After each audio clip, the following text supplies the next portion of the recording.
Olá, o objetivo da aula de hoje é discutir a importância da reformulação da cultura organizacional vigente em tempos de grandes mudanças e intensa competição, visando uma cultura estratégica. Portanto, vejamos agora o conceito de cultura. Na visão antropológica, podemos entender cultura como um conjunto de valores compartilhados por um grupo, uma mitologia que indica as verdades do grupo, hábitos, significados, forma de comunicação e imaginário social compartilhados, artefatos, técnica e tecnologia específicos quanto ao seu uso e seu significado. Vamos ver a seguir o trecho de um filme, A Guerra do Fogo, que mostra como duas civilizações pré-históricas percebem de formas completamente diferentes a mesma coisa.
Como pudemos perceber nessas imagens, o que significa verdades para um grupo não necessariamente são verdades para outros grupos. São sociedades ou comunidades que têm hábitos e significados completamente diferentes. Daí imaginar que constroem ou elaboram artefatos e técnicas diferentes quanto ao seu uso e ao seu significado. No tópico cultura e sociedade, importante destacar que cultura é socialmente produzida e transmitida, não geneticamente, mas através da aprendizagem. O que significa dizer que a cultura não é transmitida através dos genes, e sim aprendida em sociedade. Para explicar melhor, aprofundemos o estudo feito por Gert Hofstede em seus 3 níveis de programação mental humana, como veremos na figura a seguir. Como vemos na figura, Gert Hofstede divide os níveis de programação mental em 3: natureza humana, cultura e personalidade. Na questão da natureza humana, o que ele coloca é que isso é herdado por nós, de nossos antepassados.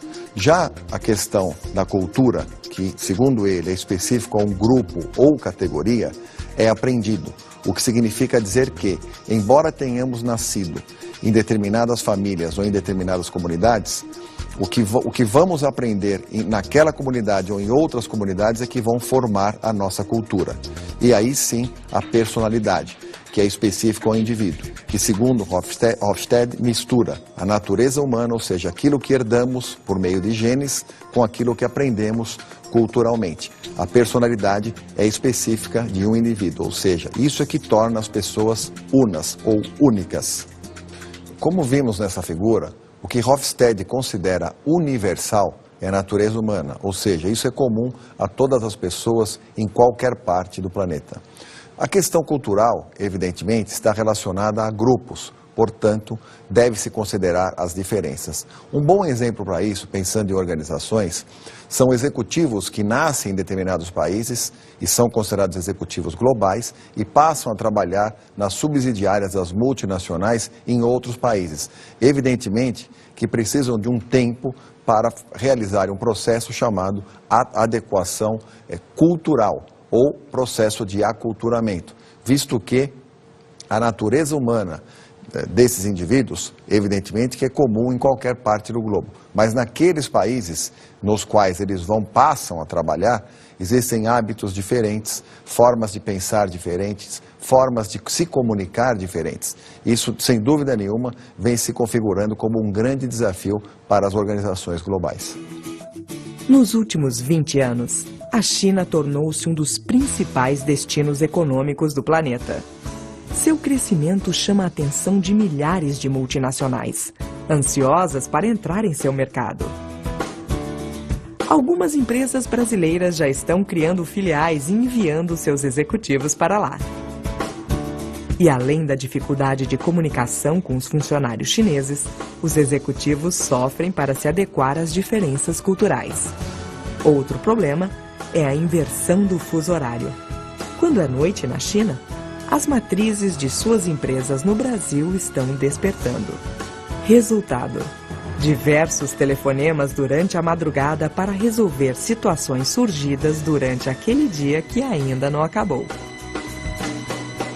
Podemos pensar uma analogia com a hierarquia das necessidades. Peguemos o estudo de Hofstede e comparamos com o estudo de Abraham Maslow. O que Hofstede considera natureza humana, para Maslow está nas necessidades básicas e ou primárias. O que ele considera cultura e personalidade, para Maslow está nas necessidades adquiridas.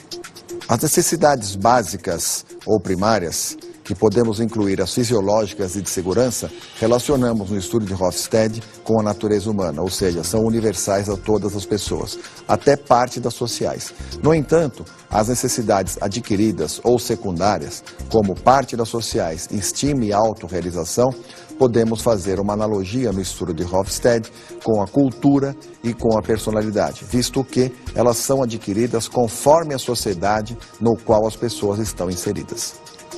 Consideremos alguns exemplos de diferentes comunidades ou diferentes sociedades, como o caso dos monges tibetanos, os índios, os japoneses, os chineses e mesmo aqui no Brasil, considerando nossas diferenças regionais entre cariocas, gaúchos, baianos, que o que é importante para uma sociedade em termos culturais é menos importante ou não considerado por outras. Considerando a pirâmide de Maslow, podemos pensar o seguinte: aquilo que são necessidades adquiridas, como é o caso de autorrealização, estima, necessidades sociais, devemos considerá-las diferentes nessas diferentes sociedades. O que autorrealiza um chinês não necessariamente autorrealizaria um baiano.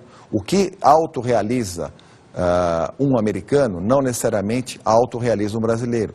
Da mesma forma, a questão de estima.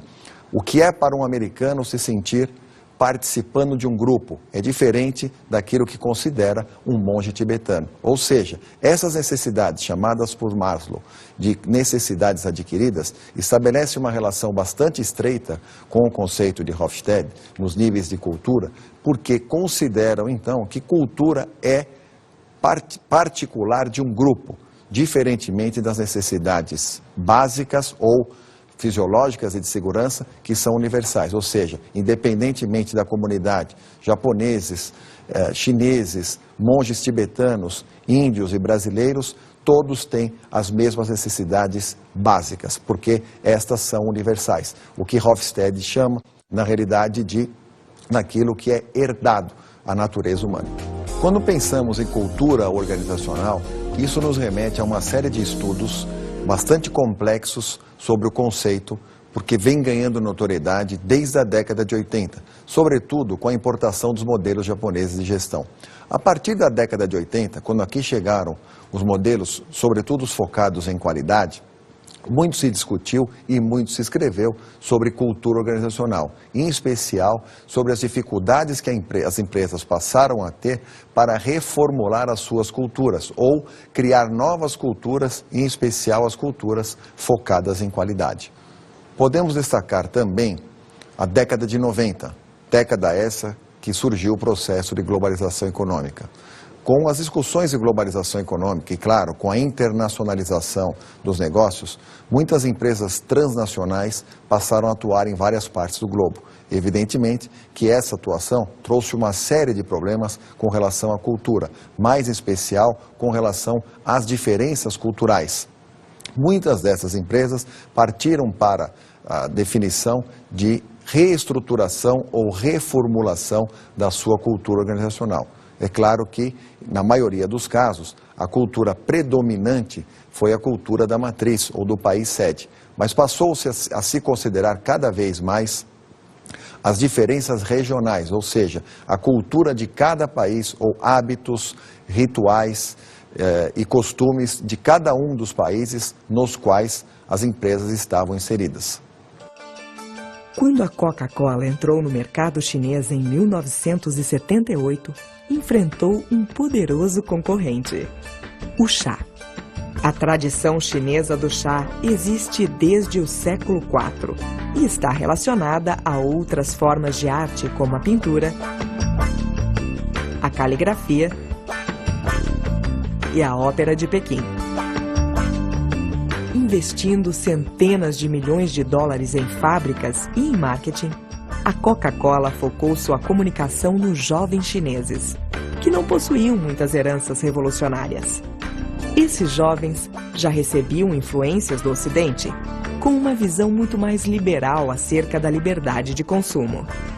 Atualmente, a Coca-Cola produz, fornece e vende quase todos os seus produtos, empregando os chineses nas mais diferentes posições hierárquicas internas. Assim, a empresa adquiriu confiança e credibilidade em um mercado culturalmente icônico. Nas associações com o conceito de cultura, Edgar Schein, um dos principais pesquisadores no assunto cultura organizacional, definiu algumas categorias que geralmente são associadas à cultura.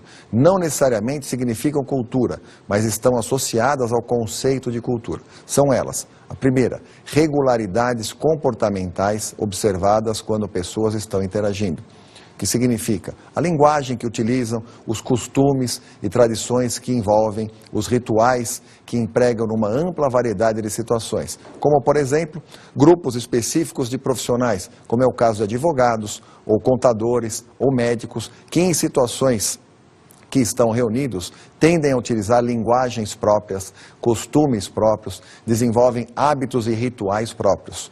Uma outra categoria importante, definida por Edgar Schein, as normas grupais, que também valem para médicos, para advogados, administradores, enfim, profissionais que definem padrões implícitos e valores que envolvem o trabalho em grupo. Isso também é muito válido para empresas que se utilizam de trabalhos em equipe, como a questão da gestão por projetos.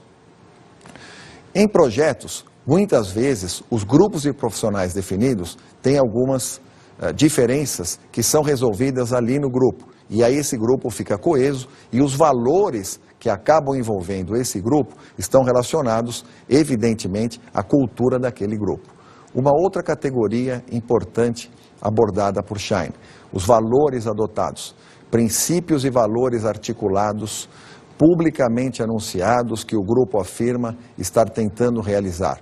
Pode-se dar o exemplo da qualidade do produto, ou seja, empresas ou equipes de trabalho que assumem perante aos consumidores a qualidade do produto, ou definem que essa empresa será líder em preço, que definem que a empresa passa a praticar um preço justo. Isso está assumido por um grupo e passa a ser internalizado por esse grupo. Uma outra questão importante, a filosofia formal, os princípios ideológicos e políticos de amplo espectro que guiam as ações de um grupo em relação aos acionistas, empregados, clientes e outros investidores. Um exemplo interessante aqui são das empresas feitas para durar. O caso do Walmart, que é uma empresa que tem a chamada cultura da devoção, ou seja, isso está muito bem definido na sua missão, na sua visão. A empresa consegue formalizar as suas políticas, formalizar os seus princípios, e isso é internalizado pelos seus trabalhadores, que conseguem fazer com que pessoas de fora da organização também internalizem e aceitem esses valores. Outro ponto interessante, considerado por Schein, as regras do jogo, as regras implícitas para se dar bem na organização. Pode-se dizer os macetes que um novo membro tem de aprender para se tornar um membro aceito. O modo como fazemos as coisas por aqui, que em geral são considerados válidos por esse grupo, e cada vez que entra um novo membro, esse membro passa a ser educado por esse grupo nas coisas ou nas formas de se realizar as coisas desse grupo. Na questão do clima, os sentimentos que são transmitidos num grupo pela composição física e o modo pelo qual os membros da organização interagem uns com outros, com os clientes ou com as pessoas de fora. Isso é muito importante porque as empresas, na realidade, passam a considerar essa questão da interação entre clientes, entre fornecedores, como uma ferramenta estratégica de gestão.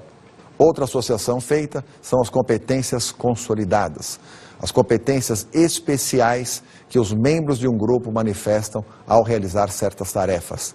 A habilidade de fazer certas habilidades passarem de geração a geração sem necessariamente as pôr no papel. Deve-se considerar importante aí a transmissão do conhecimento tácito, ou seja, aquilo que as pessoas conseguem transmitir para outras pessoas sem formalizar, de forma que as pessoas consigam internalizar o conhecimento ou a forma de execução de determinadas atividades sem isso estar formalizado.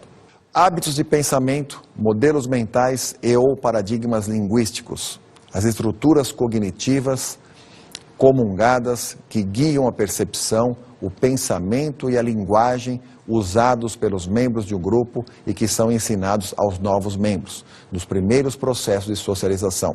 Isso tem sido muito utilizado pelas empresas quando contratam novas pessoas ou em seus processos de atração e captação de talentos e fazem com que essas pessoas novas na organização passem por programas de integração e ou socialização, para que possam se familiarizar com as áreas da empresa, com os produtos da empresa, com os seus fornecedores, com as suas práticas, enfim, com uma série de questões ou de procedimentos e processos muito importantes que esses novos membros adquiram ou sejam socializados neles. Os significados partilhados, as compreensões emergentes que são criadas pelos membros do grupo à medida que eles interagem uns com os outros, de forma que esses membros conseguem, mesmo sem formalizar, muitas vezes, se entender com formas de linguagem próprias, com desenhos próprios de estrutura, enfim, que possam interagir como um grupo. Metáforas de raiz ou símbolos de integração. As ideias, sentimentos e imagens que os grupos desenvolvem para se caracterizarem, que podem ou não ser apreciadas conscientemente, mas que se materializam em prédios, layout de escritórios e outros artefatos materiais do grupo. Este nível da cultura reflete as respostas emocionais e estéticas dos membros do grupo, enquanto contrastadas com sua resposta cognitiva ou avaliada. Podemos exemplificar, nesse caso, empresas que utilizam uniformes, como desenham as suas entradas, se utilizam ou não crachás, bandeiras, de que forma que elas utilizam esses símbolos, qual a mensagem que elas querem passar, emocionais ou estéticas, aos membros do grupo e também a membros de fora do grupo. Na discussão dos níveis de cultura, é importante destacarmos aquilo que se torna visível e aquilo que está submerso na questão cultural, como, por exemplo, a questão dos artefatos e a questão das certezas básicas fundamentais, como vamos ver na figura. Podemos fazer uma analogia dessa figura com um iceberg, ou seja, isso que está visível acima, que são os artefatos, é na realidade o que podemos enxergar. Aquilo que está abaixo ou está submerso, no caso da figura, os valores casados e as certezas básicas fundamentais são aquilo que está dando sustentação para os artefatos, mas nós não conseguimos enxergar. Ou seja, é sempre muito mais difícil modificarmos aquilo que nós não conseguimos ver. Nesse caso, são as certezas básicas fundamentais. Portanto, devemos ter uma atenção especial para a questão daquilo que está submerso e está, na realidade, sustentando os artefatos. Podemos pegar como exemplos de artefatos o crachá, o layout, o organograma da empresa, a sala do diretor, ou seja, questões que são visíveis, o refeitório da empresa, como está organizada, como está pintada, como está desenhada a empresa. Podemos pensar tudo isso como artefatos, ou seja, são coisas visíveis. Mas, na realidade, o que é que está por trás de tudo isso que é visível? O que é que está por trás de um layout diferente? O que é que está por trás do uniforme da empresa, do organograma da empresa, quando determina que existem vários níveis hierárquicos, ou quando não, quando é uma empresa bastante enxuta? O que é que está por trás disso? Isso está nos valores casados e também nas certezas básicas fundamentais. Daí, historicamente, a dificuldade que as empresas têm em modificar hábitos, rituais, costumes que as pessoas têm, que os seus dirigentes têm, porque foram historicamente construídos e estão alicerçados em suas certezas básicas fundamentais. É sempre muito mais fácil modificar aquilo que é visível. Um exemplo comum, sobretudo da década de 90 para cá, são empresas que modificaram seus layouts, tornaram as empresas muito mais cleans, as empresas estão muito mais abertas, com menos estruturas ou com menos divisórias. Na realidade, nem sempre isso significa que as pessoas têm mais liberdade, significa que as pessoas têm mais acesso. Simplesmente é aquilo que estamos enxergando. As pessoas estão em posições muito mais arejadas do que estavam anteriormente ou antigamente, mas não necessariamente isso significa que as certezas básicas fundamentais com relação a poder, com relação à estrutura, com relação a uma série de questões organizacionais tenham se modificado. Portanto, quando pensamos em cultura organizacional, é muito importante pensarmos na modificação ou na reformulação das certezas básicas fundamentais. O próprio conceito de cultura organizacional de Edgar Schein, que é um dos conceitos mais utilizados em toda a literatura que trata de cultura organizacional no mundo inteiro, fala da importância dos pressupostos básicos que podem se tornar verdades inquestionáveis. Cultura organizacional é formada por um conjunto de pressupostos básicos que um grupo inventou, descobriu ou desenvolveu ao aprender a lidar com os problemas de adaptação externa e integração interna, e que funcionaram bem o suficiente para serem considerados válidos e ensinados a novos membros, como a maneira correta de perceber, pensar e sentir em relação a esses problemas. Nessa definição de Edgar Schein, que se tornou universal sobre cultura organizacional, podemos perceber a estreita relação com o conceito antropológico de cultura, porque ele considera que um grupo que imagina ser válido, os costumes, os ritos e os valores são importantes a ponto de serem transmitidos para novos membros, da mesma forma que se discute no conceito antropológico de cultura. Quando uma comunidade considera os seus valores como verdadeiros ou valores como válidos, tendem a passar para novos membros esses valores. Vejamos a seguir um trecho do filme Titanic que explicita bem a questão daquilo que não pode ser visto na analogia das certezas básicas fundamentais, artefatos com um iceberg. Como vimos, a parte do iceberg que era visível e que, em tese, o navio conseguiu desviar, estava sustentado por tudo aquilo que estava embaixo, que na realidade afundou o navio. Dessa forma, conseguimos fazer uma analogia com as certezas básicas fundamentais, ou seja, questões que estão submersas e que muitas vezes são visíveis ou são solidificadas em símbolos. Que símbolos são esses? São os chamados artefatos. Como foi explicado, que podem ser o layout da empresa, o seu uniforme, partes, a estrutura, o organograma, partes da empresa que são visíveis, mas que estão alicerçadas da mesma forma que o iceberg em certezas básicas fundamentais que estão muito mais profundas.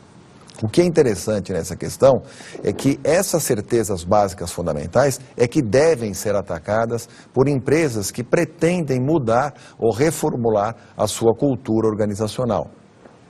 A questão da cultura organizacional reformulada, pensada em termos estratégicos, não tem outro caminho. Deve-se pensar as certezas básicas fundamentais, ou seja, hábitos, crenças, mitos, modelos mentais dos fundadores, dos gestores, da alta administração, da organização, para que essa organização possa, então, a partir dessa reformulação da cultura, pensar uma mudança cultural ampla focada na estratégia de negócios.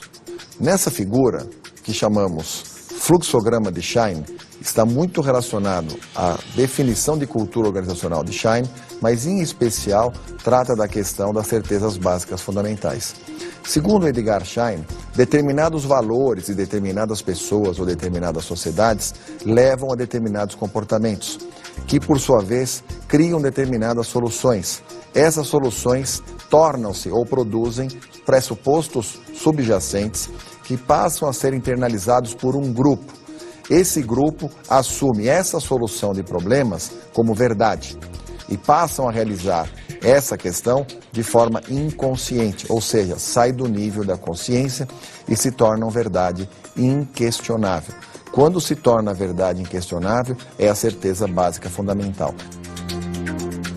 Essa verdade inquestionável, que também pode ser comparada com um paradigma, está sempre relacionada aos valores. Ou seja, são os valores das pessoas ou de um grupo ou de uma organização que levam a determinadas verdades inquestionáveis.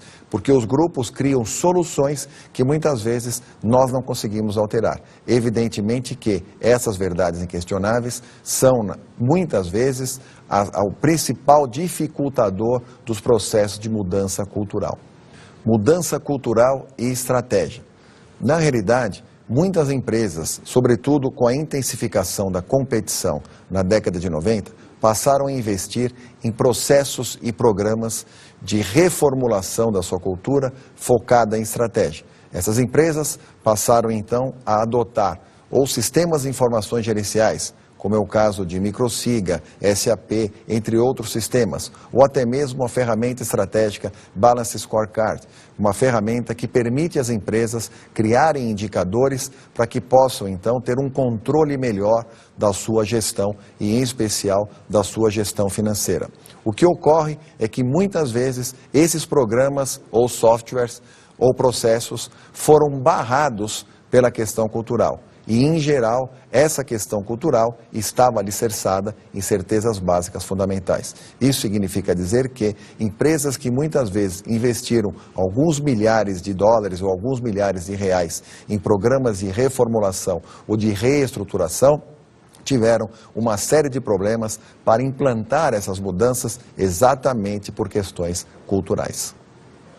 O que é importante destacar é que a gestão estratégica das empresas passou a ser de fundamental importância para a sobrevivência dos negócios.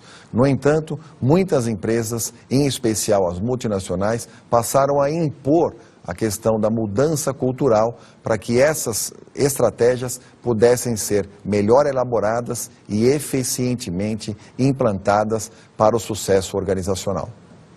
Um bom exemplo nessa questão são as cadeias de varejo, que se reformularam e investiram pesado em sistemas de informações gerenciais, ERPs, SAPs, etc. Muitas dessas empresas transformaram por completo, como é o caso do Pão de Açúcar, a sua forma de gestão e fizeram com que os trabalhadores ou os funcionários da empresa se aculturassem a esses novos processos. Evidentemente que em programas e processos de mudança cultural existem reestruturações. Algumas áreas foram extintas, novas áreas foram criadas para que essa empresa pudesse então manter o sucesso e manter-se competitiva num ambiente de extrema ou de intensa competição, que é o caso das cadeias de varejo.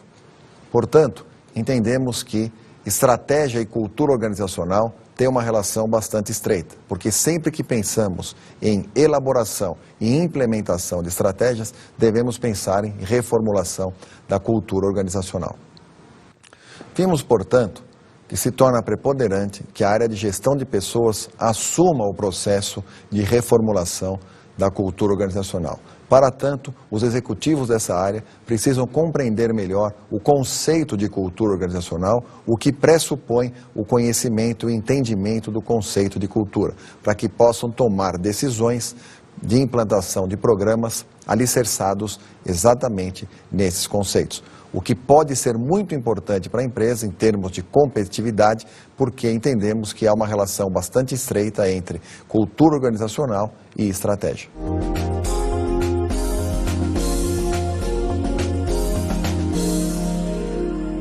Como dica de estudo, gostaria de sugerir a você o livro Cultura Organizacional e Liderança, a principal literatura sobre o assunto, escrita pelo pesquisador Edgar Schein e traduzida no Brasil pela editora Atlas. Um livro bastante interessante que pode fazer com que você, então, assimile melhor os conceitos aqui discutidos. Gostaria de ler um trecho do livro para internalizar melhor. A força e a estabilidade da cultura derivam do fato dela estar baseada no grupo, de que o indivíduo assumirá certas suposições básicas para ratificar sua filiação ao grupo. Se alguém nos pede para mudar o modo de pensar ou perceber, e esse modo está baseado no que aprendemos em um grupo ao qual pertencemos, resistiremos à mudança porque não desejamos nos desviar de nosso grupo, mesmo se particularmente acharmos que o grupo está errado. Por isso, considero muito importante essa literatura, que talvez seja a mais importante sobre o assunto. Indico ainda a literatura Gestão à Brasileira, um livro muito bem escrito pela pesquisadora Betânia Tanuri e também publicado pela editora Atlas. Nesse livro, a pesquisadora mostra as nuances da cultura brasileira e discute a questão da diversidade cultural no contexto organizacional. Bons estudos!